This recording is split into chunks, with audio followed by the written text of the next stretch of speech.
Malalakas na hangin at ulan na ang nananalasa sa Ilocos Region dahil sa bagyong Emong. Pero may ilang residente pa rin ang ayaw lumikas kahit halos abutin ng tubig ang kanilang bahay.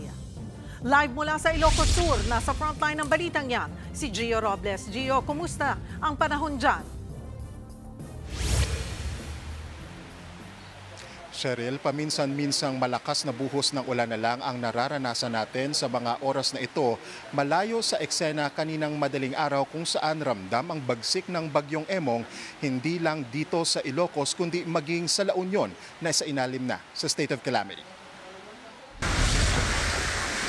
Madaling araw kanina nang hambalusin ng malakas na ulang dala ng bagyong Emong ang LU o La Union sa San Fernando City.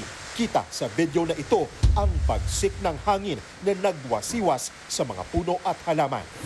Magdamag namang hindi nakatulog ang mga residente sa bayan ng San Juan. Sa video na ito makikita ang pagbayo ng malakas na hangin at ulan. Dahil dyan nasira ang ilang bahay sa probinsya, tumambad naman ang mga nagkalat at sira-sirang gamit sa resort na ito sa bayan ng Bawang. Isinailalim na sa state of calamity ang La Union bunsod ng epekto ng bagyong Emong.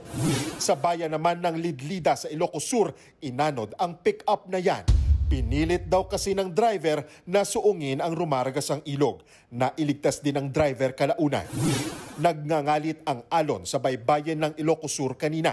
Halos abutin na ng tubig ang ilang bahay.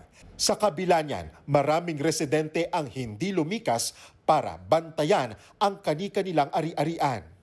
Bukod sa ulan at hangin, banta rin ang malalaking alon na unti-unting lumalamon sa mga coastal community kagaya sa Barangay Pantok. Dito po yan sa bayan ng Narvacan. May pagguho po ng lupa malapit sa kinatitirikan ng mga bahay kaya magdamag na naglagay ng mga sandbag at cyclone basket ang mga residente. Wala raw balak lumipat ang ilang residente na halos dito na tumanda sa lugar. Hinahanapan na raw ng paraan ng LGU na matayuan muli ng seawall ang lugar. Sa ngayon, umaasa ang mga residente na hindi na lalakas pa ang epekto ng bagyo. Yung gabion basket, sir, nilalagyan namin ng mga malalaking bato para lang maprotektahan yung mga kabahayan namin dito.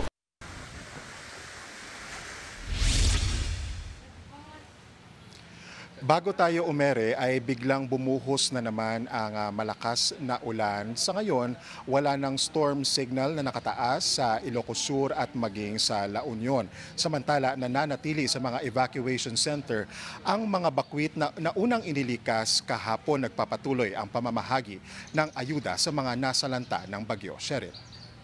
Maraming salamat, Gio Robles. Mga kapatid, Cheryl Hosing po.